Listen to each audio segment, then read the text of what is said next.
So I'd like to welcome you to the Adversity Advantage podcast, where we will help you use obstacles, failures, and setbacks to give you that edge needed for success. I'll be interviewing people from all walks of life on how they overcame trials and turned them into triumphs.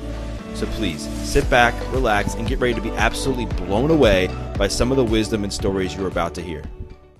I think that, having the self-awareness of what those flaws are, both personally and professionally, and sort of putting that out there, not only makes human connection easier because you're showing vulnerability, which people can miss. And, a lot of people are like, well, you're sending a message that you're weak. And it's like, no.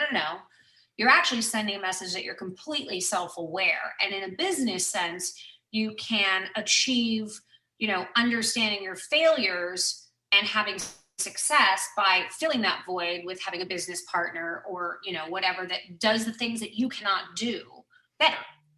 In the personal sense, I think having an understanding about who you are emotionally and what your entire EI is, you know who you are, you know who you're going to gel with, and you're more than likely going to have more successful relationships because of it. I'm Doug Bopst, personal trainer, best-selling author, and entrepreneur, and I'm on a mission to help others become the best version of themselves. So I'd like to welcome you to the Adversity Advantage podcast, where we will help you use obstacles, failures, and setbacks to give you that edge needed for success. I'll be interviewing people from all walks of life on how they overcame trials and turned them into triumphs. So please sit back, relax, and get ready to be absolutely blown away by some of the wisdom and stories you're about to hear. Welcome back to another episode of the Adversity Advantage. I'm your host, Doug Bopst, and I am excited to bring y'all today's episode because let's face it, sometimes even when we feel like we have something to say, sometimes we just keep it to ourselves for so many different reasons. This might be because we're maybe shy or afraid to make a mistake in what we say, or maybe the person we are talking to may be a little intimidating, or we don't know what they're going to say, or we might not know how to handle that situation, or properly how to communicate or negotiate what we're trying to accomplish in that moment. And so in this episode, we're going to talk about developing confidence and self-awareness so that you can be the best version of yourself and go for anything that you want to achieve in life. And so my guest today is none other than Tracy Tutor, who is a top real estate agent at Douglas Elliman in Beverly Hills. Many of you may recognize her as she is the first and only female cast member on Bravo's $1 Million Listing LA, which premiered its 12th season in June of 2020. Tracy is going to share her stories, her life experiences, which served as her inspiration in writing her best-selling book, Fear is Just a 4-Letter Word, How to Develop the Unstoppable Confidence to Own Any Room.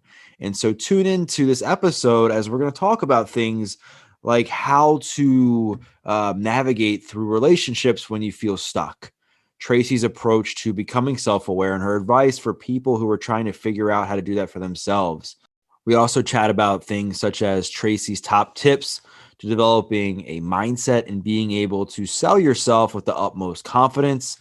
And so we're going to really dive deep into how you can overcome your biggest fears in order to crush it personally and professionally. So without further ado, let's welcome Tracy Tutor to the Adversity Advantage podcast. Tracy, thank you so much for coming on. Thank you for having me, Doug. Today it's incredibly inspiring. You were the first female on $1 Million Listing. You're like a celebrity, realtor, as if you will, like you're a total boss babe. You've built an incredible brand for yourself. You've accomplished a lot. You sell homes that are worth like tens of millions of dollars. You're like, it's like you sell the homes that people look at like, who the hell would buy that? And you're the one selling it and brokering the deals.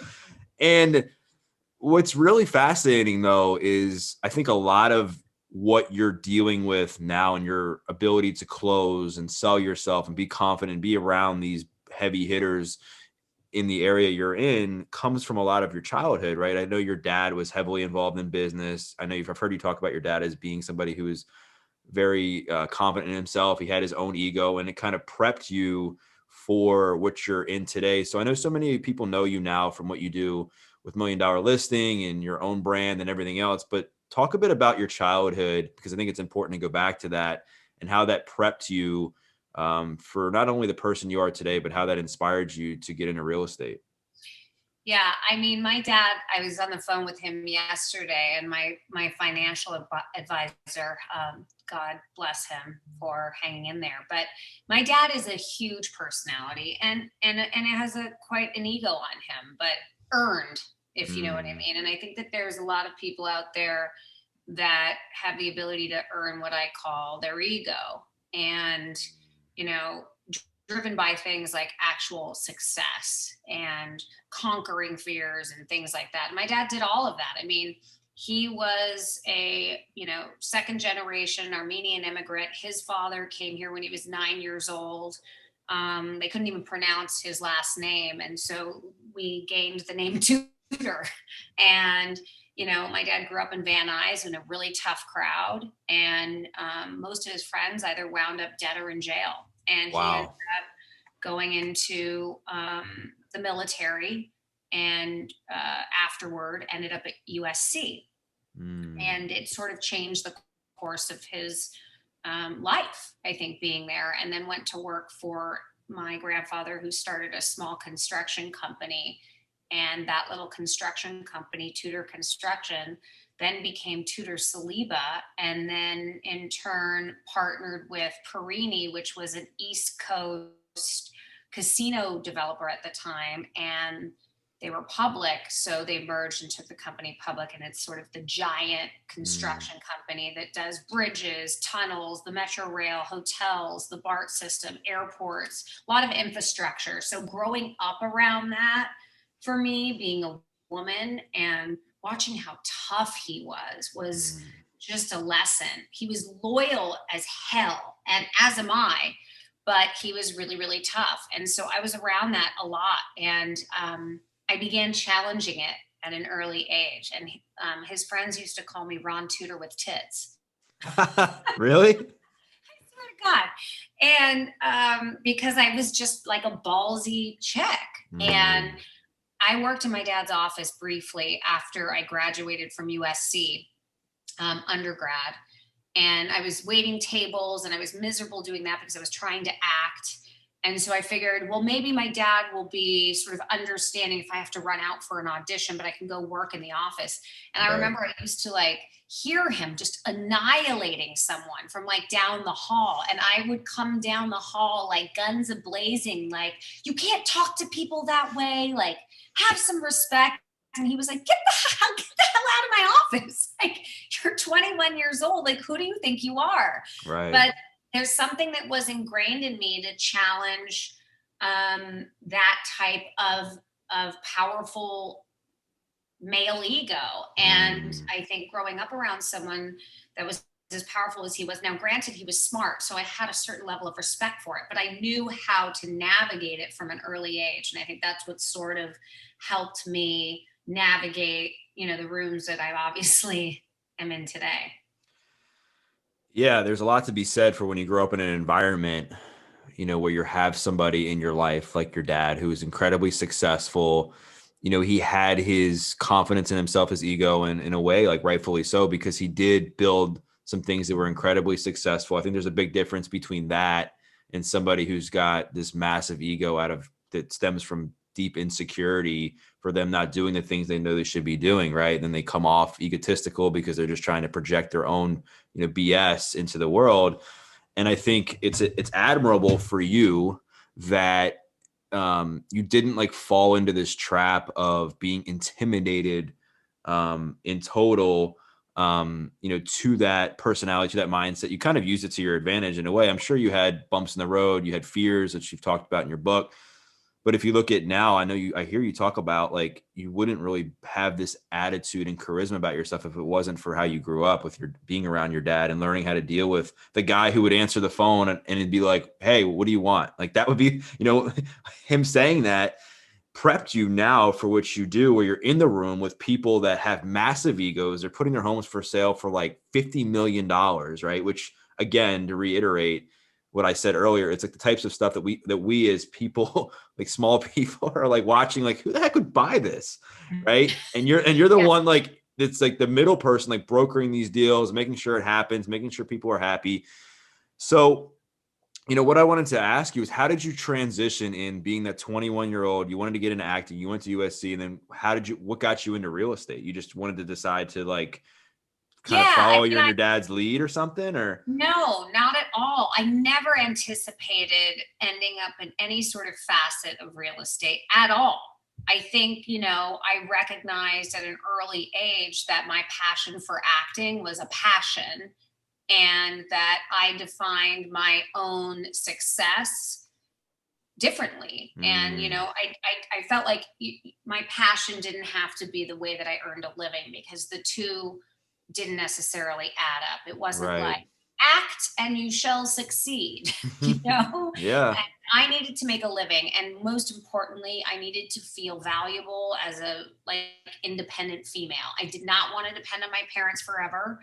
And I had a lot to live up to. So it Right. was terrifying for me because I did come from someone who started with nothing and had an enormous amount of success. Mm. So I always felt like it was never going to be good enough. But I also knew on some gut level that it wasn't going to happen for me in acting, which is hilarious because come full circle and I'm on a reality show, Right. selling real estate. But I just decided I didn't want to do it anymore. That financial independence was more important to me, and I needed to make money. And a girlfriend of mine said, "You know what? We were born and raised in LA. You've lived sort of all over. You never left. You're a native in California. You know a lot of rich people. Why don't we sell real estate?" And I was like, Mm. "Absolutely! Like, it doesn't require a degree. Like, you don't have to be that smart." And sure as shit, in the next 6 months, I got my real estate license, and I joined a small company on the Sunset Strip called Dalton Brown and Long, which was later procured by Sotheby's, and there began my entire career. And I think on year 3, I made a significant amount of money where I kind of pinched myself and said, "Holy moly, like I could really do well in this. I'm 24 years old, and I just made like 6 figures without Mm. even blinking." Um, Right. I never saw that for myself. I sort of, because I was an actor, viewed success in a different way. But I think ultimately the two worlds colliding, acting brought a lot to, I think, my ability to sell myself as a real estate agent, and ultimately has helped me become, I think, more successful. Yeah, it's really inspiring that you've kind of married the two together, if you will. Your first passion came into acting. That's kind of where you wanted to go. And then you fall into real estate and you realize, wow, I'm good at this. I can own the room. I have the confidence in myself. I can deal with rejection. I can, you know, craft the deal. I can sign the deal. And then this opportunity comes with a $1 million listing. And now you got the best of both worlds. Now you're doing what you love and acting on a reality show with the best of the best, selling, some of the most beautiful homes in the world, and being able to articulate your personality on the show. I mean, I've seen you just be able to go on there and not take no for an answer, not take anyone's crap, and just stand up for yourself. And I know you call it in your book, like, fight like a girl, right? So I think so many people are intrigued to know, how does something like that happen? How does somebody approach you for getting on a reality TV show? Because I'm sure whether they're in real estate or not, anybody's listening, there's probably people that watch reality TV and they're like, all right, how does this person get picked? Like, what's the process? Was there a process? Was there a form you filled out? Did they just approach you? Was it a connection? Like, what Yeah. happened? I happened to be in Josh Altman's office, and I was showing a property of his that they happened to be filming for the show. And he said, "Are you Mm. cool with being on the show?" And I said, "Yeah." Like, he's like, "Okay, great. See you in like 2 hours." And I was like, "Oh, like now?" But I did it. And obviously I wasn't incredibly nervous in front of the camera, and my client didn't really do a lot of talking. And we ended up writing an offer on that house on the show. So Wow. Josh and I had a few scenes together, and Josh and I have such a good relationship, and we're like brother and sister. So there was a natural chemistry between us on camera that, brought, I think, a lot of things to life. And there'd been a woman missing from the show for 9 years. So when that season aired, they called me and they said, hey, you were on in a few scenes with Josh this season. Would you be open to talking to us about potentially coming on? And that was the beginning of it. Wow. I didn't fill out an application. Well, talk about how it's so true. There's no perfect time for anything. You just got to be ready. Like when the opportunity comes, I think when, luck is when hard work and meets opportunity, right? And that's kind of what happens is like you worked your butt off as a realtor. You also worked your butt off acting. So you had the confidence in knowing like if somebody was to say, hey, I got a role for you, you're like, cool, I'm in. I already kind of am familiar with that. Yeah. But when you were in Josh's office, which by the way, I read his book, like It's Your Move, like years ago. It was one of the best books I read in his journey, right? So it's kind of cool to kind of blend the two together with this. He has a great journey too. Yeah, incredible. To hear his story coming up in this. Yeah. And so then you're in his office, you get this opportunity, you go on the show, and you're married at the time. And what I really admire about you is that you chose yourself. You've chosen yourself throughout your entire story. You chose yourself when you wanted to pursue acting and that's what you wanted to do. You followed that. Then you kind of realized that wasn't for you. And then you chose yourself again and like, you know what, I want to go into real estate. I'm following my heart with this.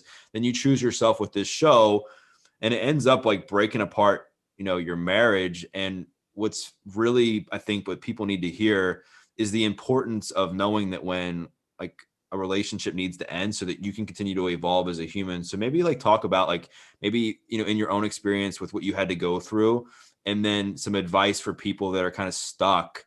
Maybe it's in a job, in a relationship where they're being pulled back and how to really take that leap of faith to step out and become that best version of themselves by breaking away from whatever is bringing them down.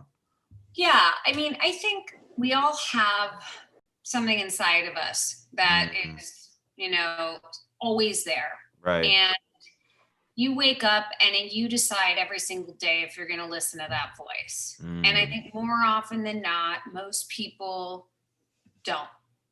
They push that down and they ask the opinions of the people that surround them, whether they're their loved ones or competitors in their field or their friends growing up or, a business acquaintance. Right. And it's like you're searching for all of this outside affirmation.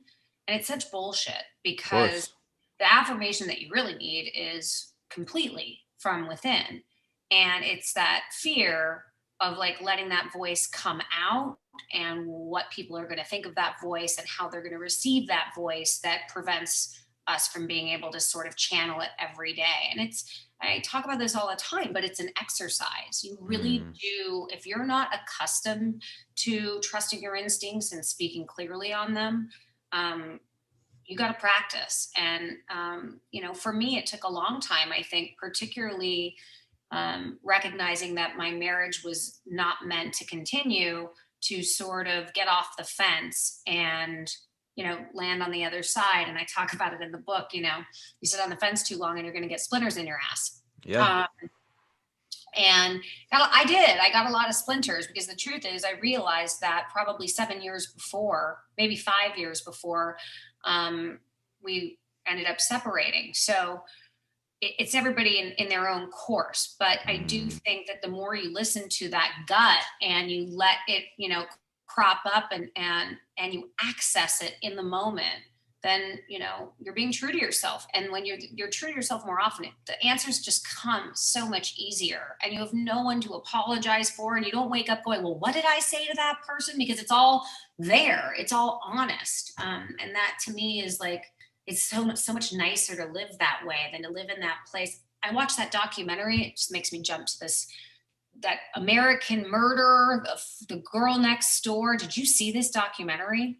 No, but I know what you're talking about. Oh my God. I watched it last night and I'm like, oh my God, this poor woman is pouring her heart out. And this, completely fraudulent male that she's been married to for 8 years is a psychopath and, is not letting any of that out.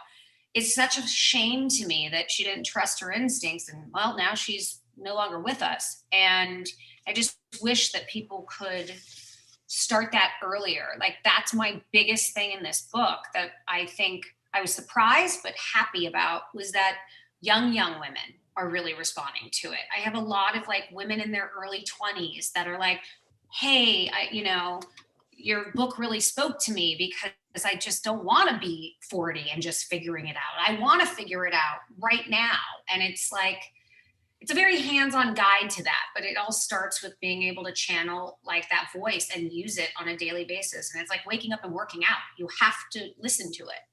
Yeah, you have to work that muscle. And I think, physically, mentally, and emotionally, they're all muscles you have to work every single day, right? Whether it's exercising, whether it's, being intentional with what your actions are, who you're surrounding yourself with, what you're watching, listening to on TV, on a computer, and taking chances on yourself. Because, at the end of the day, I think, your book's all about fear. I believe the opposite of fear is faith.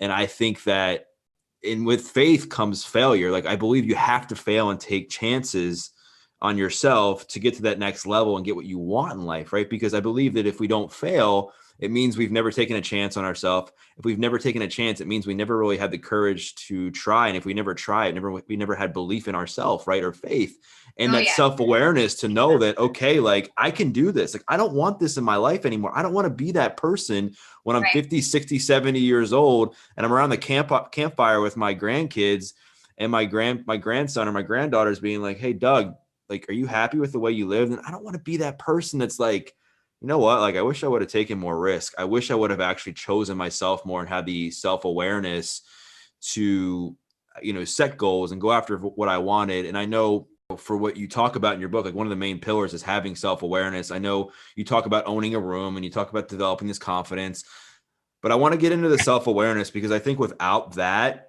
like being able to own a room, being able to sell a house, sell yourself in a relationship, whatever it is nothing, right? Because you got to have the intuitive approach internally for yourself. So what is your approach on becoming self-aware, and what advice do you have for people who are trying to figure out like how to do that for themselves? We will get you back to this episode of the Adversity Advantage in just 1 second. But first, wanted to give a quick shout out to Danette May and Earth Echo Foods. Danette was a past guest on the podcast and shared her incredible story and how it inspired her to create her products such as Cacao Bliss, which I take every day, either in my coffee or in a smoothie. It starts with 100% organic cacao beans that are naturally kissed by the sun, maintaining its miraculous health benefits. Then it's blended with turmeric, MCT oil, coconut, Himalayan sea salt, cinnamon, and black pepper for the perfect blend to make you feel the best you ever have. The result? Fall in love with a truly decadent, healthy, guilt-free chocolate, removing your cravings, facilitating weight loss, boosting your energy, and reducing your inflammation with one simple drink. Not only that, it is friendly to keto, gluten-free, paleo, vegan, and vegetarian diets. So go to earthechofoods.com/Doug Bopst. Again, earthechofoods.com/Doug Bopst. Check it out for yourself and learn more about the amazing benefits of Cacao Bliss. And when you enter in the promo code Doug at checkout, you'll get 15% off. Now back to the show. I think, you have to really look at yourself in the mirror every day and see exactly who you are. Whether or not you choose to share that person with everybody else is on you. Yeah. And that's what's going to hold you back from having true success, I think, personally and professionally. But for me, it's about recognizing your faults. It's about taking ownership of the mistakes that you make and the failures that you have in relationships and communication, and like learning from that. And from the personal sense, I think that that's something that I've had a little bit more naturally. Whether or not I chose to speak up about it all the time, I think that was like a maturity thing. But I think intuitively, I always knew when I was in the wrong. I always knew when I wasn't being authentic or I was being deceitful, or, and it always rubbed me the wrong way. And I didn't like that feeling. So I think that, having the self-awareness of what those flaws are, both personally and professionally, and sort of putting that out there, not only makes like human connection easier because you're showing vulnerability, which people can miss. And, a lot of people are like, well, you're sending a message that you're weak. And it's like, no. You're actually sending a message that you're completely self-aware. And in a business sense, you can achieve, understanding your failures and having success by filling that void with having a business partner or, whatever that does the things that you cannot do better. In the personal sense, I think having an understanding about who you are emotionally and what your entire EI is, you know who you are, you know who you're going to gel with, and you're more than likely going to have more successful relationships because of it. Yeah, self-awareness is everything. Being able to look at yourself in the mirror and and being able to acknowledge like how proud you are of yourself for some things that you've been able to accomplish, how much you love yourself for certain things about you, but also being like able to look at yourself and be like, you know what, like I could have handled this better. You know what, I need to take care of my health more. I should have said that to this person. I really need to get my act together in this area of my life. Like that's part of self-awareness too, because I think people get it twisted that like self-love is just lovey-dovey, be positive. And yes, there's obviously room for affirmations, speaking to yourself in a positive manner, but there's also times where you need to look yourself in the mirror and be like, you know what, like you need to apologize to that person, or you need to wake up earlier, right? I mean, I believe in manifestation, and Of to be honest course. with you, like my boyfriend's big on that, and so I kind of make fun of him from time to time, and I'm like, "When are they going to put it on a vision board?" But Yeah, of course. but truthfully, he's kind of taught me a lot about that and like the power of positive thinking. But in my opinion, and maybe it's just my old bitter age, but in my opinion, I do think that having self-awareness is kind of understanding what your weaknesses are as well as your strengths, and that's a complete person. Yeah. And speaking of your boyfriend, I know you're dating a trainer. I've been a trainer now for almost 10 years, and Oh, fitness. yeah. Yeah, fitness saved my life when I was incarcerated, and I could get into this whole backstory, um, but the reason I'm bringing this up is for me and so many people who listen to this show and so many people in the world, fitness is a staple and a foundation for their day, for their life, for when 100%. they're going through hard times. So what role has fitness played for you in your life, and how, like, what do you kind of do for your workouts, and how has it kind of evolved through the years, as it's like become like a staple of who Yeah. you are as a person? What's so funny is I've done it. I've always tried to be, healthy and fit. Um, Right. on some level for vanity reasons, and on the other because I recognize that it makes me feel good. Of course. But never to I think the true level to where it was a commitment and almost, I wouldn't say an addiction, a healthy Mm. addiction. Right. Something that it's like more of a practice for me now. Mm. Obviously it started when there's someone that you're living with, is obviously this is their job, this is their livelihood. It does make it a lot easier. It's something that we love to do together. And I think for me, it's gotten me through this weird experience of this pandemic that we were living. Yeah. There was nothing else we could do for several Right. months. And so it just became, and I just saw my entire shift, not just in body, but in mind. And I like feeling good. And so often we go to like wine, and don't get me wrong, because I am so not selling that story, but Right. we go to like a cocktail or something to kind of void whatever it is that we're feeling. And I think that working out and being healthy in that and doing it every single day has now become a little bit of that high for me.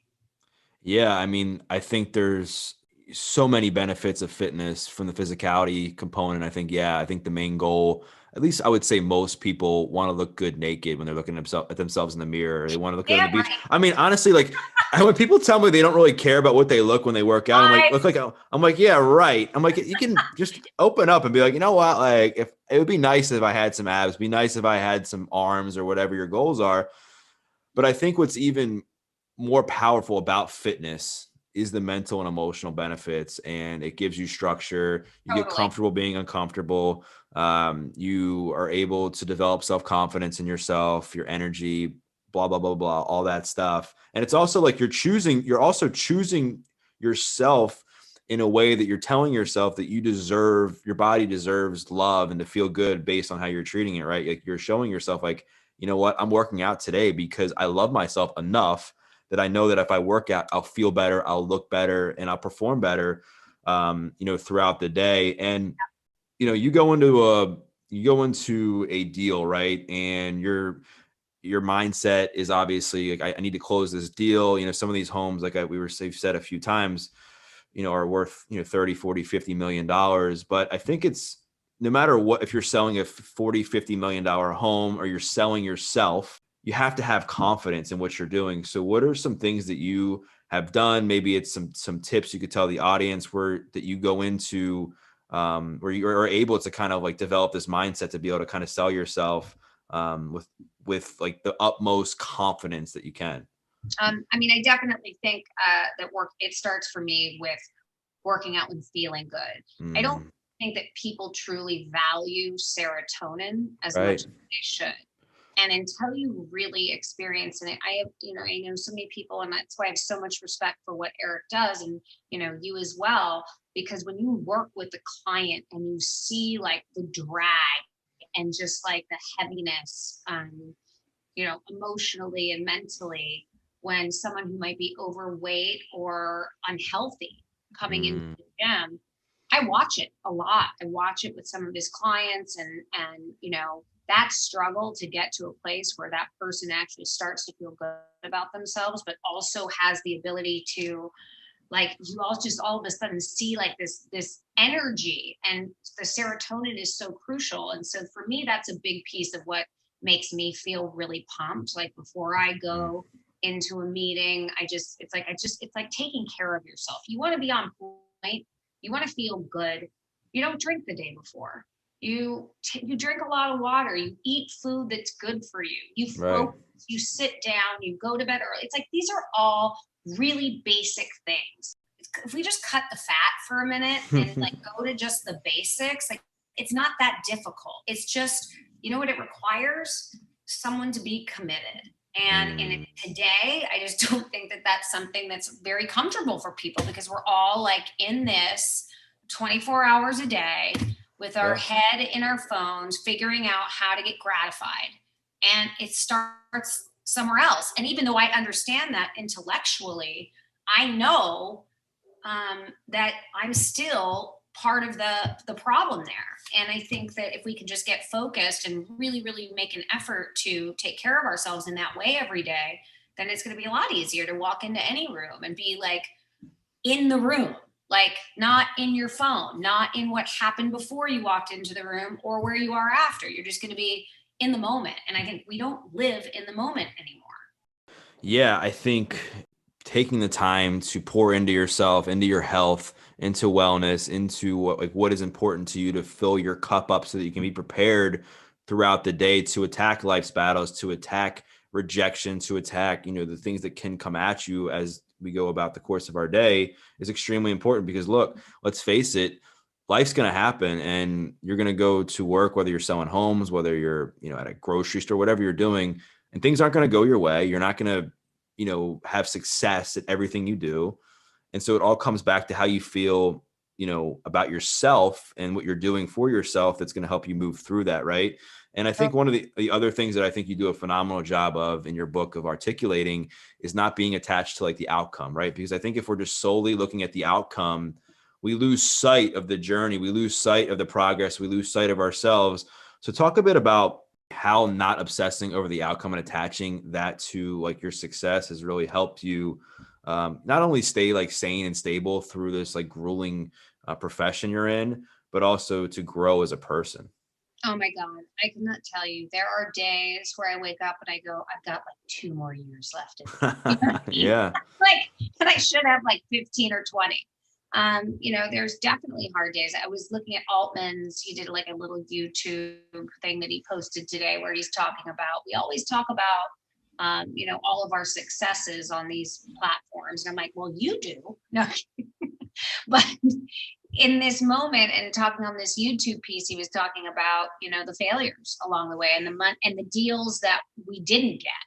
And it's like, if you count the millions of dollars that I lost this year alone, it actually made me think about how difficult this year was, particularly in the earlier part of it. There was 4 months where, I think we lost 28 to 30 million in business. And wow.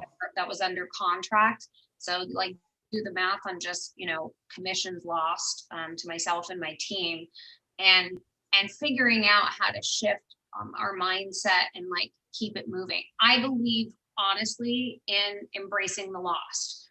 You know, I think women tend to do this better than men, because I think if you look at like a traditional male female relationship, most of the time when they break up, by the time the woman is broken up, she's like, and this is not in every case, so, you know, let's not get crazy, but a lot of the times the woman moves on quicker because she's already mourned for like 6 months trying to figure out how to get out of the relationship. And I think men get out of the relationship instinctually, but then they don't deal with the aftermath of the emotions. And then all of a sudden, 6 months later, they're like wondering why they're depressed and wanting to call their old girlfriend at 2 o'clock in the morning. And Right. I think it's like, I just think that a lot of men don't process it as naturally. I think there are women that, you know, we innately are more emotional creatures. So we tend to process failure more immediately than I think men do. And men tend to just like push through and sometimes may not even ever come back to that failure. But I think that it's important to kind of have that emotion, go through it, feel it 100%, and then move the hell on from it and leave it.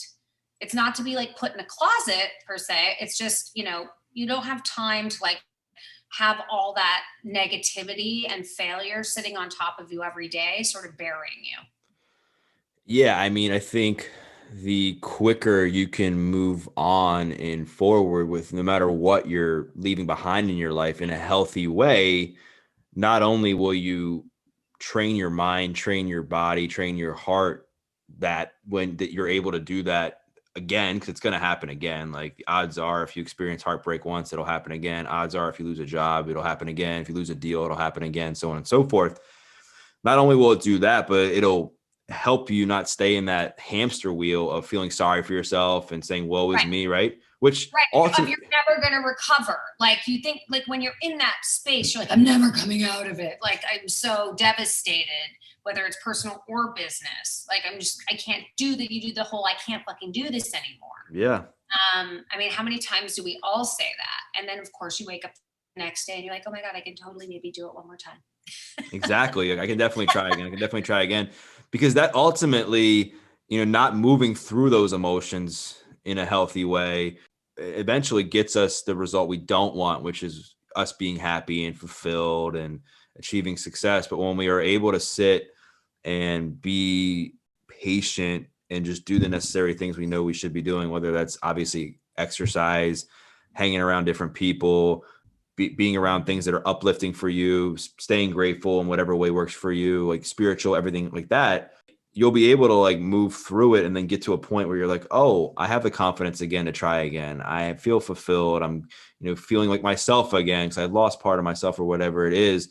And I think so many people, men and women, fall into that trap of getting stuck in that cycle, right? And I think what it takes is what you talk about in your book is like grit, is like just to continue to keep getting up after every single failure, because people only see the bright side on the show. They'll see like maybe you close a huge deal or they'll see like a headline, but they don't see all the work that goes into it. They don't see the dinners. They don't see the headaches of dealing with clients. They don't see the no, and losing stuff. They only see like the pinnacle of success, right? And I think that's very common no matter what industry you're in. So with that being said, you know, you're an incredibly attractive woman. You're a reality TV star. You do very well for yourself financially. You're fit, everything else. People would probably see you and say, you know what, Tracy Tutor has no problems. And I know life always has problems. So what's like something you've gone through recently that has been challenging for you, and how did you get through it? I'm like, do I want to share this now? No, you sure? You know, I mean, obviously my life is far from perfect. I navigate a 2-family household where, you know, I'm in a relationship with somebody and my ex-husband is in a relationship with somebody. And, you know, people don't see that on the show.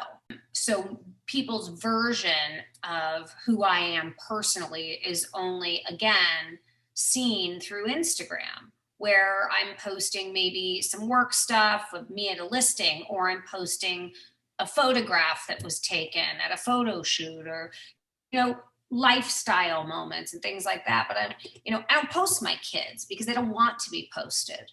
And most of the time getting them in front of a camera is very difficult. But I think I struggle a lot with that perception that I'm a boss bitch who has it all and la la la. I'm also a mom that struggles with her teenagers, making sure that they're getting their stuff done, and how I'm perceived as a mother. I think to date, that's my biggest challenge, is navigating the perception of what kind of mom I am. And I fight it every single day because I refuse to bow down to the idea that because of what I do on here, it says who I am as a mother. And so I talk about it a lot, but it's a big struggle for me. And I'm very open with my girls about it. And, that's why every once in a while, occasionally you'll see me fight back with a troll on social, just to stand up for myself. So that's something that I consistently struggle with, not having my girls appear on the show and be able to put out a complete version of myself. I can only be as authentic as I can be. And the rest of it is out of my control on some level. So yeah, and I appreciate you sharing that. It's got to be really challenging and difficult, right? And I think like you said, it's an ongoing battle that happens daily. But I think the one thing that you've said throughout the course of this interview, and even in your book, that's most relevant and important, is that when you do the stuff internally to create that confidence from within of who you are and what you stand for, and having that self-awareness, the trolls and the people trying to bring you down is, by the way, people who are trolls, we know that like they've got something going on within them and they're just kind of like, right, trying to bring you down, that the pain becomes less just because you have the confidence in knowing who you are and you've accepted the fact that you can't be externally validated. You have to do stuff that fulfills you, naturally for yourself, with, serotonin and the dopamine, like we were talking about a few minutes ago. All of those things too, but I feel like that there's a piece of it where I feel like I'm like a warrior for like women who work and are like, it's something that a lot of women write to me about all the time. Like, I'm struggling because I'm successful and I love my job and I love my kids and I love my husband, and I feel like I'm sucking at all three. And I'm like, well, you probably on any given day are sucking at least one of them, but at least you're honest about it. Like, you can't be 100% in every area of your life at every moment of every day. And that's why we all require help and support from, the people that love us and unconditionally. So. Yeah, 100%. And you are a great role model for moms, for business owners, for women, and even obviously for men, and how you carry yourself, how you stand up for yourself, how you don't let the BS kind of get to you. And also are humble enough to admit when, maybe things aren't going your way and you're like, you know what, I am struggling today and here's how I'm managing it. Here's what I'm doing. And I think it's admirable because, it's easy to post the glamour shots on social media and post the highlight reels, but really like behind the scenes, like people's life is falling apart. That's the easy thing to do. I think what's really hard is to be honest and be like, you know what, like I don't have it all together. And then here's why. And then I think people then, I don't want to say come to your rescue because I don't know if that's the right word, but they come alongside of you because they're like, wow, like this person's human. Like I didn't know this about her. And then you build a deeper connection with your audience. And if you're trying to build a brand, if you're trying to build a business, like that's what it's all about, is being able to connect emotionally to your clients. And so speaking of emotions, I know fear is like, that's your word, right? Like that's the what your book is based on.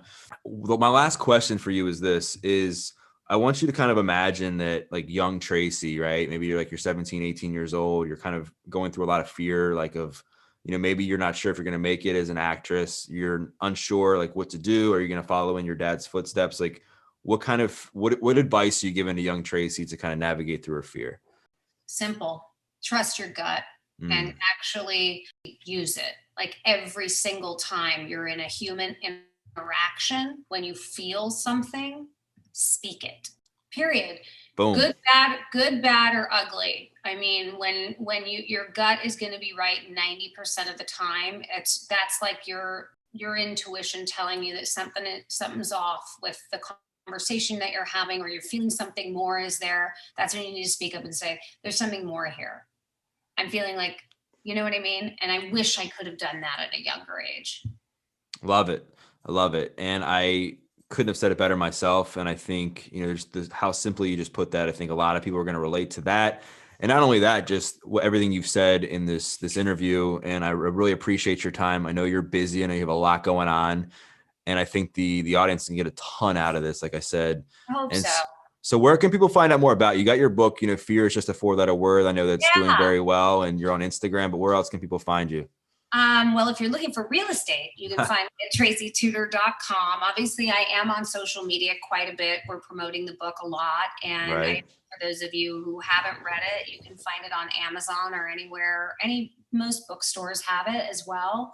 Other than that, I'm just hustling to the end of the year, just like everybody else.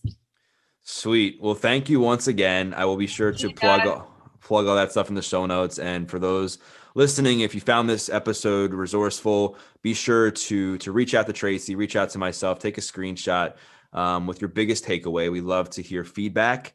And if this episode touched your heart in some way, we love hearing from you too with the reviews. So if you want to leave us a review, we would greatly appreciate it. And, once again, I thank you for listening to this episode of The Adversity Advantage. I'm your host, Doug Bopes, and I'll see you next time. Bye, Dad.